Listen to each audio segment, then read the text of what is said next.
अगस्त 2019 ये वो तारीख थी जब मोदी सरकार ने जम्मू कश्मीर से अनुच्छेद 370 को हटाने का फैसला लिया। इसके साथ ही राज्य को 2 हिस्सों में बांट दिया, जम्मू कश्मीर और लद्दाख। इसी के साथ ये दोनों हिस्से केंद्र शासित प्रदेश बन गए। केंद्र सरकार के इस फैसले के खिलाफ कुछ लोग सुप्रीम कोर्ट चले गए, जहां कोर्ट के पास कुल 23 अर्जियां आईं। इन सभी अर्जियों को सुनकर कोर्ट ने फैसला सुरक्षित रखा और 4 साल 4 महीने 6 दिन बाद कोर्ट ने मोदी सरकार को राहत देते हुए सरकार के फैसले को सही ठहराया और अपनी मुहर लगा दी। आइए आपको बताते हैं कि सुप्रीम कोर्ट ने अपने फैसले में क्या कुछ कहा।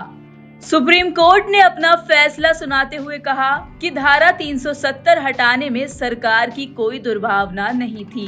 ये फैसला जम्मू कश्मीर के एकीकरण के लिए लिया गया था। जम्मू कश्मीर को जल्द राज्य का दर्जा बहाल हो। राष्ट्रपति को आर्टिकल 370 हटाने का अधिकार है।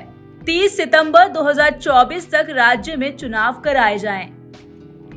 अनुच्छेद 370 एक अस्थायी प्रावधान था जिसे हटाया जाना जम्मू कश्मीर के एकीकरण के लिए जरूरी था। कुल मिलाकर सालों से अनुच्छेद 370 का कोड झेल रहा जम्मू कश्मीर अब एक विधान, एक निशान और एक प्रधान से चलेगा और 370 अब इतिहास हो गया।